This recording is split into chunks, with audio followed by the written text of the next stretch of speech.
And welcome back, Nats fans, to another episode of DoDcast Postgame Show.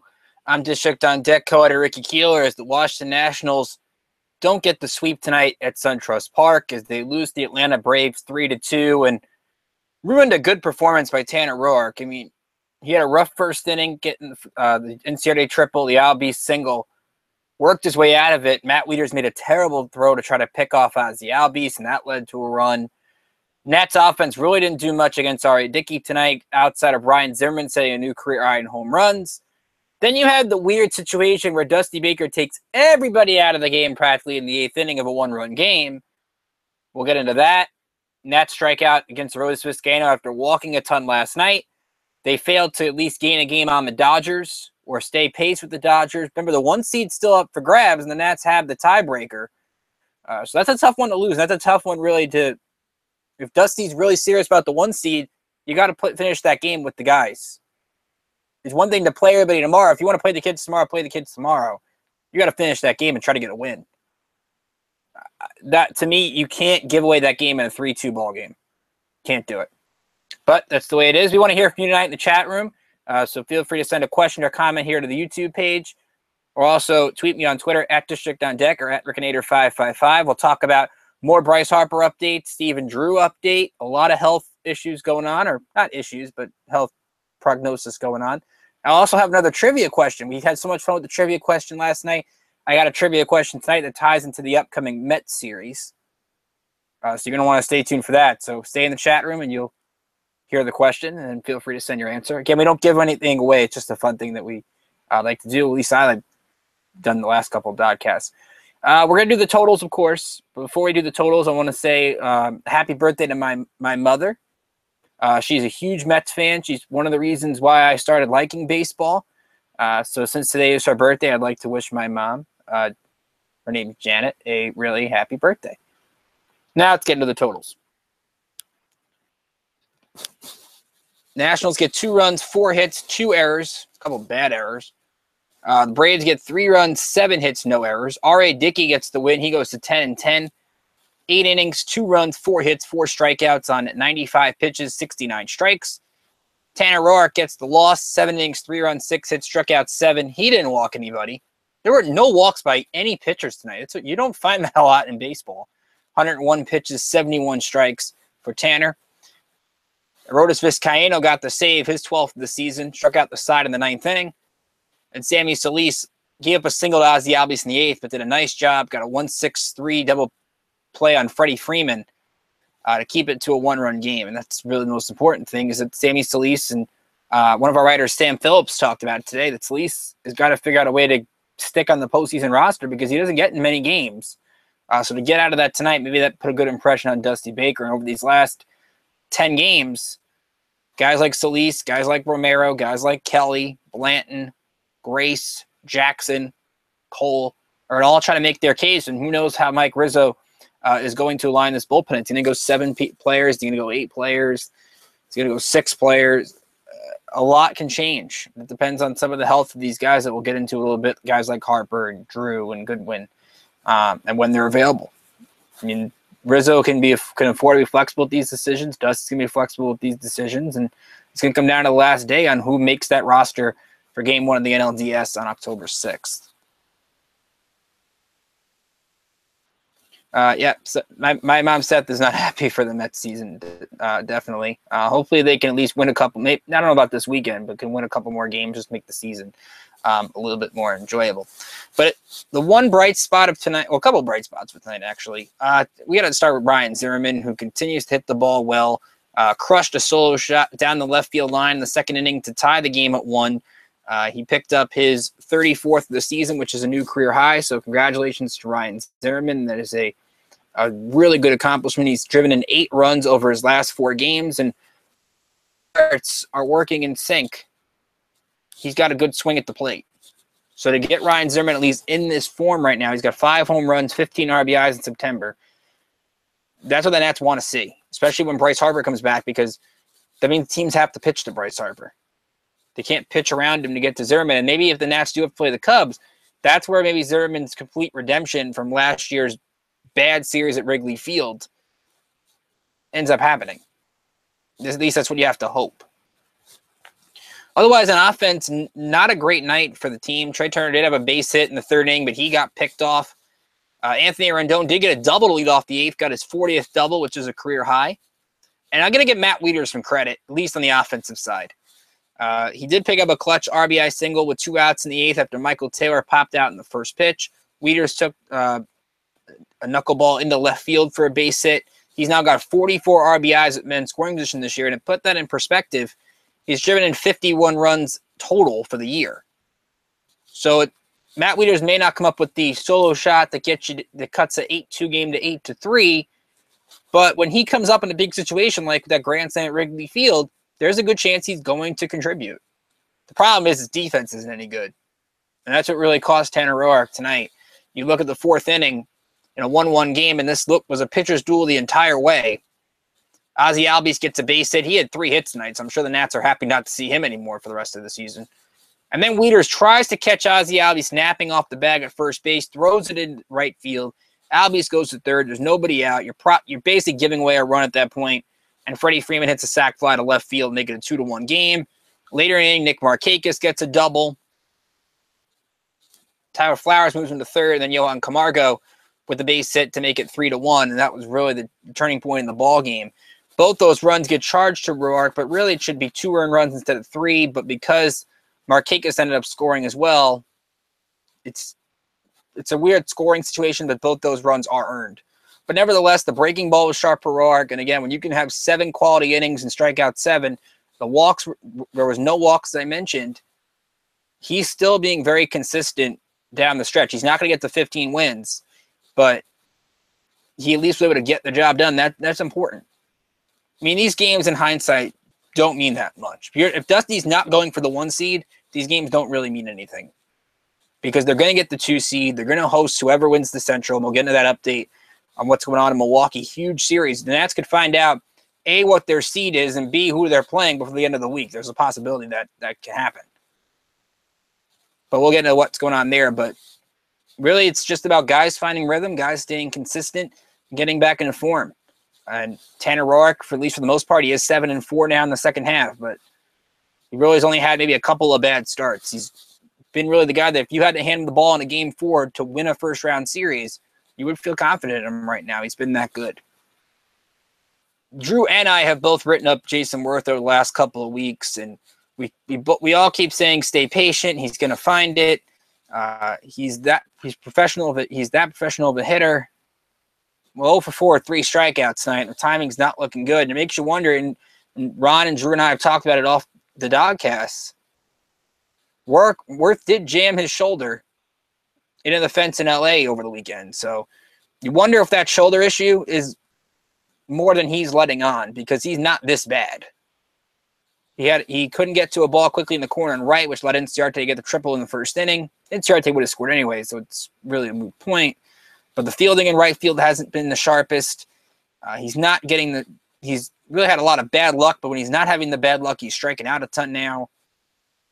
It's just really been a rough go of it for Worth. And Dusty, you know what his track record did with veterans. He's going to give any veteran a chance to get a big hit in the postseason. We saw that with Danny Espinosa last year. So I know everybody's frustrated out there at Jason Worth. Dusty's going to give him a chance to play.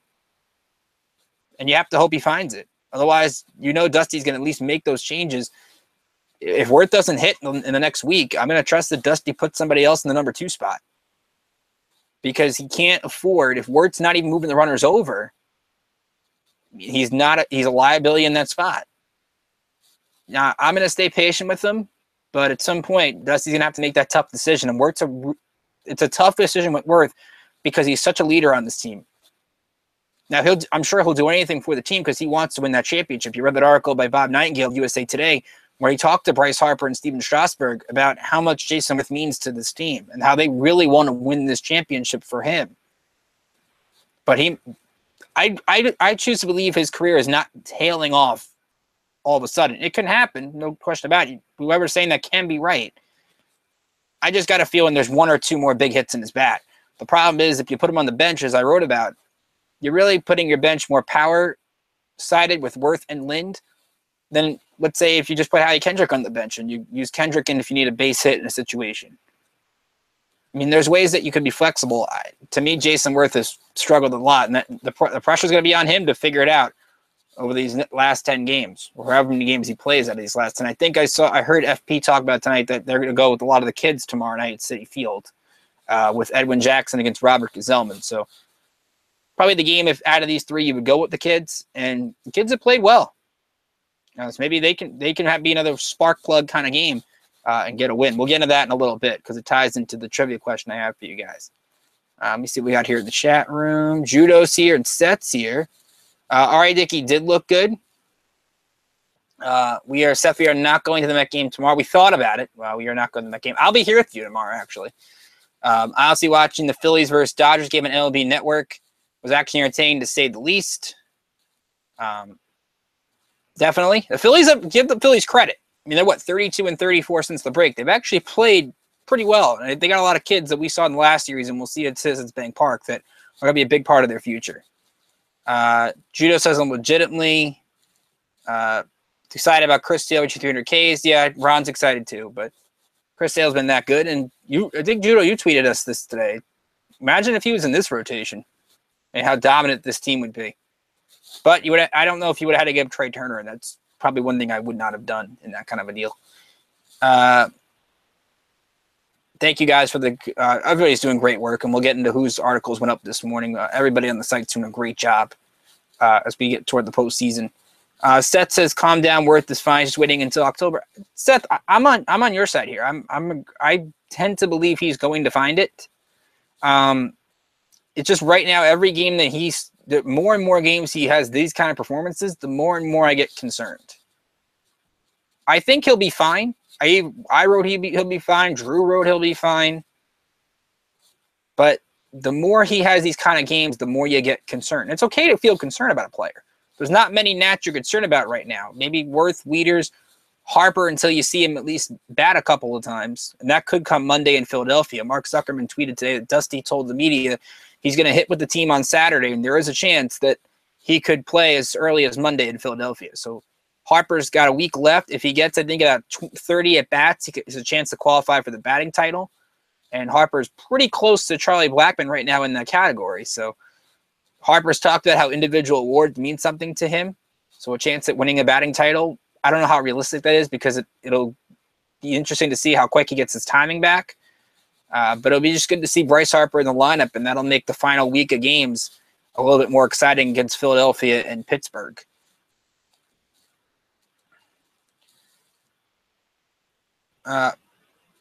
Seth says, why risk an injury because he wants a championship? It's just tricking the media, just my opinion. Regarding Wirtz, Seth, he's had a lot of injuries this year. I mean, he missed a lot of time with the foot from the Oakland game in June. Came back, had a little bit of shoulder problem when he got hit by a pitch during his rehab. He's had a rough go of it, and maybe the injury is a little bit more painful than we thought. I mean, that could be something like that. But I think, and Ron seems to agree, and Drew seems to agree, there's more to this injury than we think. And that's not saying Worth can't go out and have a big postseason, but it's just something that's a question mark as of right now.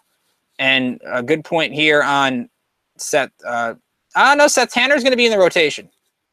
My question to you would be on that, if you're saying that he's not, are you pitching Max Scherzer on 3 days rest regardless of the situation? Because that would mean Steven Strasburg or Gio have to go through 3 days rest in Game 5. To me, Roark's done enough where I trust him on the mound in a Game 4. If he's in Chicago, he gets the pitch in his home state. To me, he's been the workhorse. He's done a good job in the second half. He's earned it.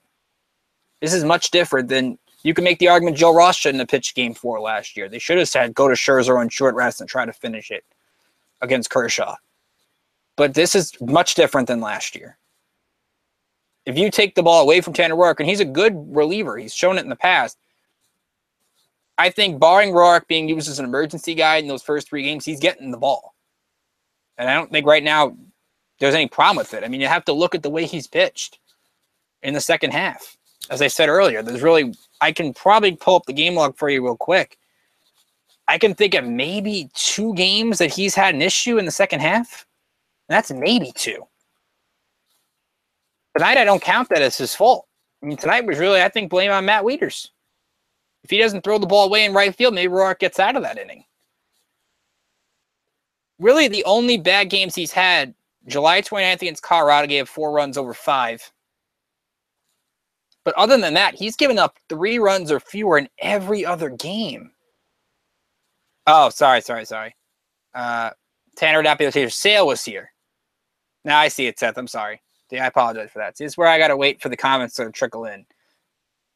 My apologies on that one. But no, even if someone out there thought, oh, you should go 3 starters, Tanner's absolutely earned it. He would not be an oversale. Maybe that's the mistake they made in 2015, where they kind of had to when they got Scherzer was put Roark in the bullpen. You could tell that had an effect on him. Just never really had a role the entire year.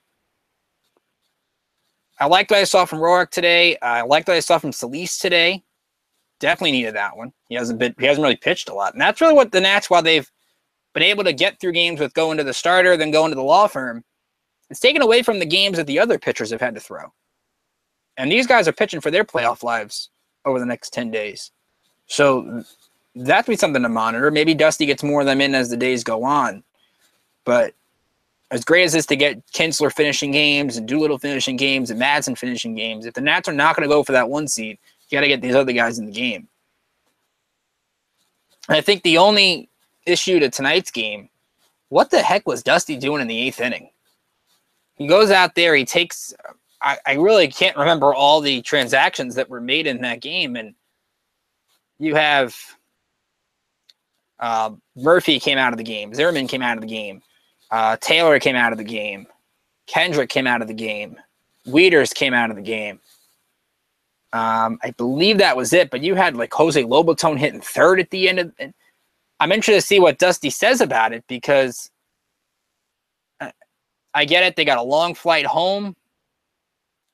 So this is what Dusty just said now about it. Dusty said, from Chelsea Janes from the Washington Post, Dusty said Solis wasn't supposed to hit 9th, but took the mound before Baker had put in his changes, so he had to. Then he had to scramble. Dusty said that's obviously not Solis' fault. We had a miscommunication with the players. We screwed it up. So that's on Dusty. And it's good that Dusty at least has the ability, not the ability, but at least able to say, hey, look, I screwed up. Because that was so many changes they were making. It was a 10-minute delay in the game. Shouldn't take that long. You can understand, but I just don't like, I know, maybe it understands it more. They were trying to make different moves, and Solis wasn't supposed to hit in the 9 spot. But you got to try to win that game when you're down a run. If you're down like 6-2 or 7-2, I get it. Get the starters out of the game. Give them the night off. They got a long flight to New York. They're going to get in early tomorrow morning. But you can't, when you're down a run with a chance to win, I'm not really in favor, even though the games aren't meaning as much. You got to at least try to get the victory. I mean, I want to avoid Tanner Roark getting a loss.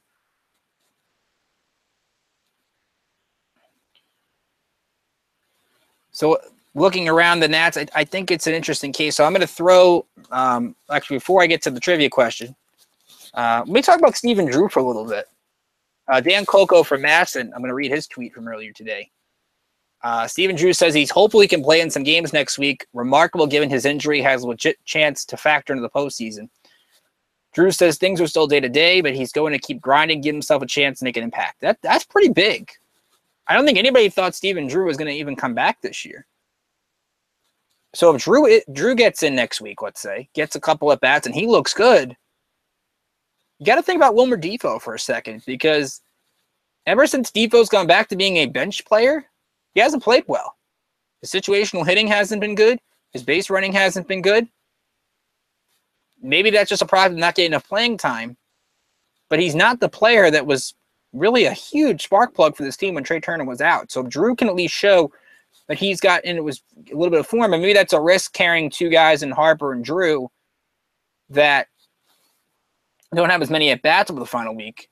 So you're probably going to get Defoe on the NLDS roster, but let's say the Nats do advance. If you get to an NLCS, would you put Wilmer Defoe or would you put Stephen Drew? Do you take Drew's experience, who's won a championship, who's been in big playoff games, or Wilmer Defoe, who, yes, was in the playoffs last year? Of course, everybody remembers him striking out to end the game, but he's been a big part of why this team's been successful this year. I want to see Wilmer Defoe do a little more, though. He's not been the same guy over the last month, and I think it's because of lack of playing time. But that whole Defoe-Drew situation will be interesting down the stretch, and Ron's going to write about that tomorrow. So you'll get his thoughts on it as well. I think this means I don't know. I think Kelly's not on the roster, Seth. But I'm not going to rule anything out because I don't think Dusty's really. Remember, Joe Blanton hasn't really been used. Romero hasn't really been used. They need to really find who can actually get these outs, because those guys are going to play a part too. I don't think it's just going to be Kinsler, Madsen, and Doolittle throwing every game, and occasionally Matt Albers. So they're going to have to find a way how many bullpen guys they want to use, how many bench players they want to use, and if they want to use a long man. Mike Rizzo sort of talked about it on the radio yesterday of what he wanted to do with that. All right, so while I get to the scores, let me give you my trivia question. Nats are going to Citi Field next week for a 3-game, well, not next week, tomorrow. Why am I thinking next week?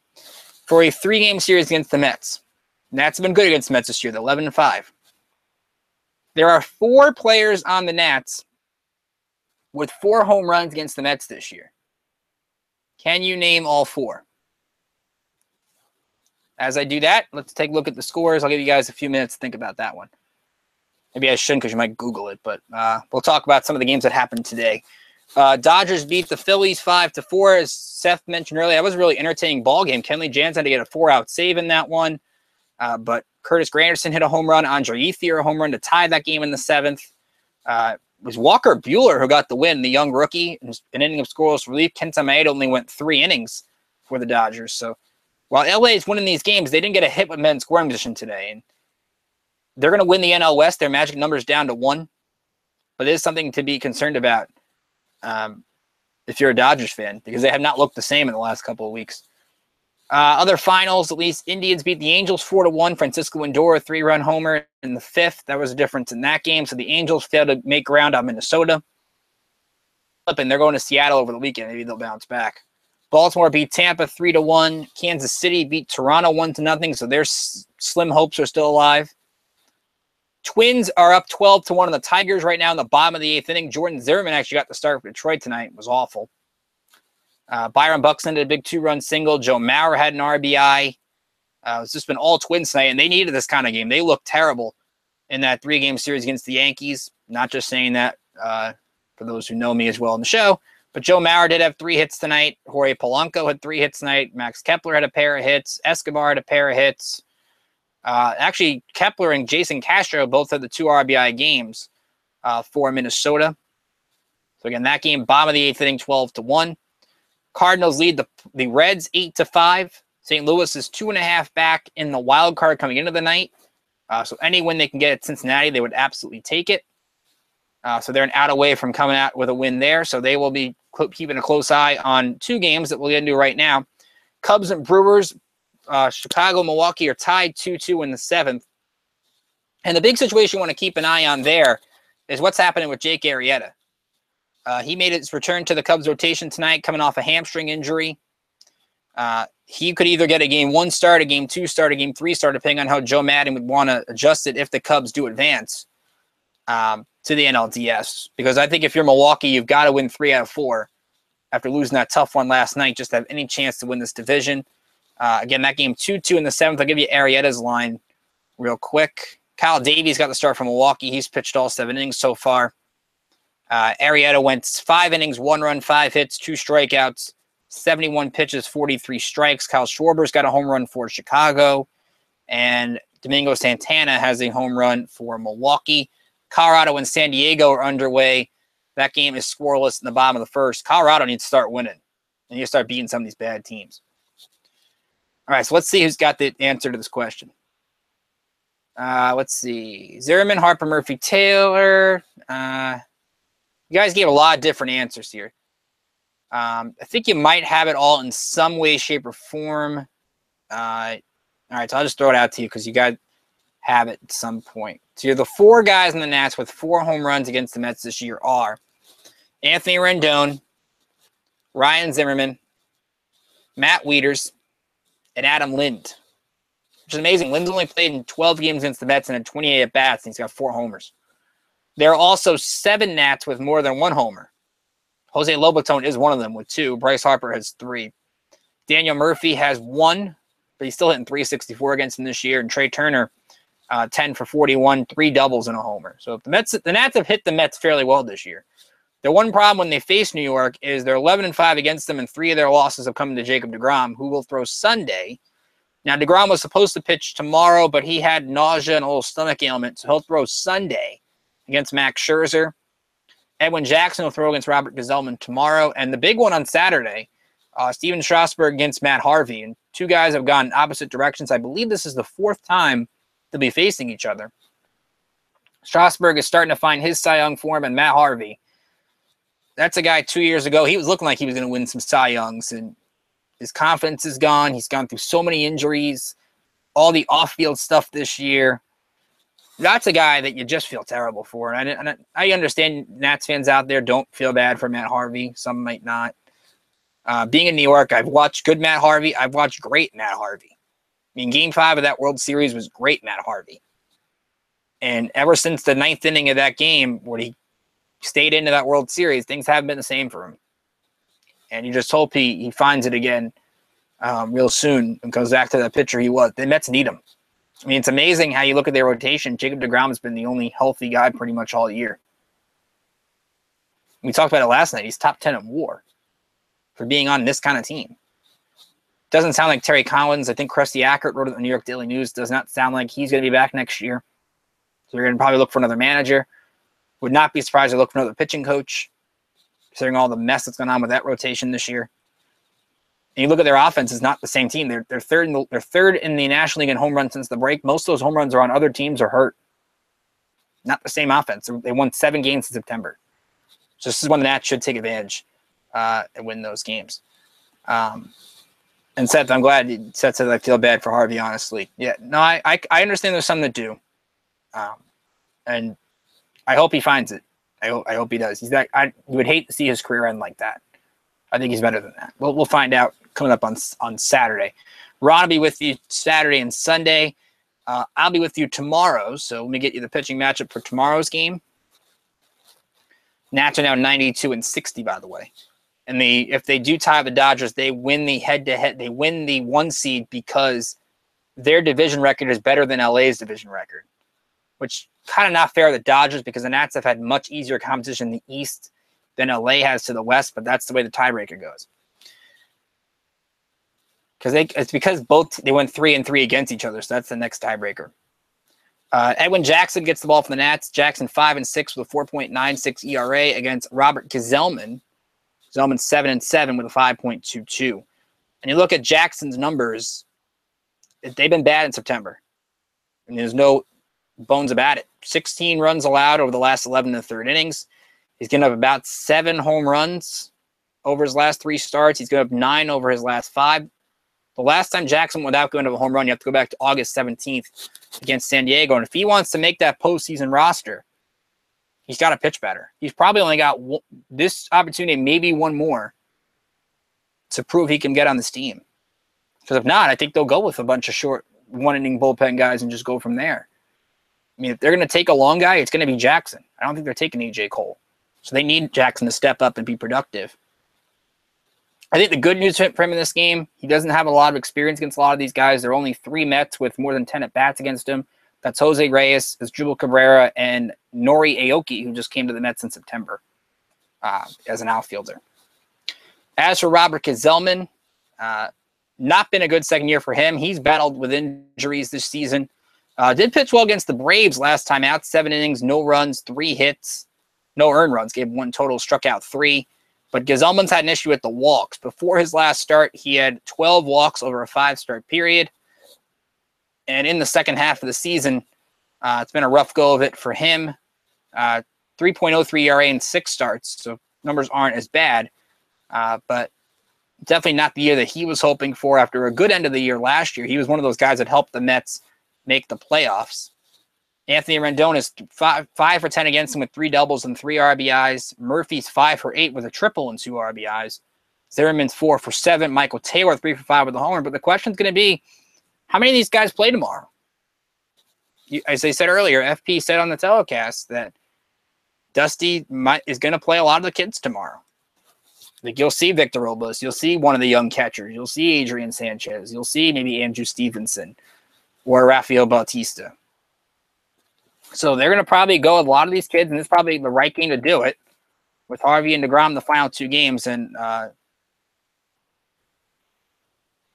here was the Mark Zuckerman from Masson had more on the short version. Bautista wasn't supposed to pinch run, so at least took them out before Dusty could tell the ump was a double switch. So that's what happened there. And this was Zuckerman also said Dusty plans to rest the regulars. So you're getting a game like you saw in the clincher tomorrow, which they can still win. I mean, they've proven they can win that kind of a game. But we'll see which young guys step up tomorrow. But you're going to see Zimmerman get a night off. You're going to see Rendon get a night off. You're going to see Murphy get a night off. And it's smart. Dusty's looking at the long haul. So hopefully they bounce back and they get a win tomorrow. Let's see. Yeah, sure. Edwin does screw up. I don't see if Edwin screws up, he's not getting the postseason roster. I don't think. Will Tintillo be at spring train next year? Is the question Seth gave me. I think he might be. I mean, he said he's not giving up baseball after this season, and compared to some of the guys who've tried this before, it wasn't a terrible year for Tebow. At least got to high A, had some good moments. I don't know if he'll ever make a major league at bat, but he wasn't a total flop. I think that's a good sign. For a guy who hadn't played baseball in a long time, he actually did pretty good. So I'm definitely rooting for him. I've always rooted for him as a football player. Never thought he got much of a fair shot as a football player because he actually won a lot of games. I know he wasn't the best quarterback, but I'm rooting for him to do well, just put it that way. But I do think he'll be at spring training next year. So what did we have up on the site today? A lot of stuff we had on the site today. Brian wrote about Tanner Roark's resurgence in the second half. Yes, he did lose today, but still a lot of good things to take from this afternoon's tonight's game. So you want to read about that. He's got some good numbers there. Brian's our numbers guy. Sam Phillips talks about the Sammy Sleece of a place in October. Check that out. Sleece got in the game tonight. So we had two articles about guys who got to pitch today. That's a good sign. Ron broke the trend on that, but he wrote about how Sean Doolittle has found his mojo with the Nats. He's been excellent ever since he's come to Washington. So here's what we got tomorrow. We got 3 more articles tomorrow. We got storylines, 5 storylines surrounding Nats Nets. That'll be written by me. We have Drew's going to write a piece on Trey Turner. Check that out. And Ron's going to do something on the whole Wilmer Defoe, Stephen Drew thing. So you got 3 different articles tomorrow to check out. We have at least 2 articles a day on districtondeck.com. We're going to have some cool stuff for the postseason. So you're going to check that out as well. DoDcast before the postseason, after postseason games. We're going to bring so many ideas to the table. I'm sure you guys will have a lot of fun listening to this DoDcast, and we hope you do enjoy it. We enjoy doing these every day after games. Ron and I didn't think we'd be doing these after every game, but you guys have enjoyed it, and we've enjoyed it. So we've done it for almost every game this year, and we've enjoyed that as well. So again, Nats get the loss tonight, 3-2. Not a lot of great things, but congrats to Ryan Zimmerman, a new career high in home runs. He's earned it. Good outing from Tanner Roark, and all things considering, you won another series in Atlanta. You're at 92 wins, and if you can get 7 wins in these last 10, they could break a franchise record. And they got a shot. If they play these games right against New York, Philly, and Pittsburgh, they can absolutely get to 99 wins. So give us a like on Twitter. Or give us a like on Facebook. You can like us on Twitter if you want. But give us a like on Facebook. Just search District on Deck. All the articles there, all the DoDcasts are there, so check those out. Follow us on Twitter, at District on Deck, at Ricanator555. That's me. Also, give this video a like and subscribe here on the YouTube channel. We thank you for all the likes and subscriptions that all of you have had this year. So it'll be Edwin Jackson, Robert Gazelman tomorrow. I'll be with you for that, and we're definitely excited for what's going on at Citi Field this weekend. Seth says, do I think Dave Wright will play baseball next year? That's another guy. I hope he gets back. I hope he ends on his own terms. He said so many injuries. It was good to see him get a chance to play in a World Series, and you kind of hope Ryan Zimmerman gets to share the same experience David Wright got 2 years ago. Sort of that long-term franchise guy that finally gets to be on the national stage in a World Series. But he's had so many injuries. Every time you think he's about to come back, he has another setback. It takes him a long time to get warmed up for games with the back that he's had. I hope so, Seth. But I really don't know if you're going to see David Wright play in a major league game again. That'll be tough because the Mets have, with that contract, there's insurance on that contract. The Mets will have to worry about getting a third baseman with that in mind. They have Cabrera on an option for next year. They can always bring back Reyes. But with Wright, that's the question that Sandy Alderson and that front office is going to have to answer, because that's a tough one. You don't want to kick David Wright out without giving him a chance to come back. He's earned that right. So from all of us here at District on Deck, for Drew, Ron, Brian, Sam, I'm Ricky Keeler saying hope you have a great rest of your night, and I'll see you back here tomorrow for the start of the Mets series at Citi Field.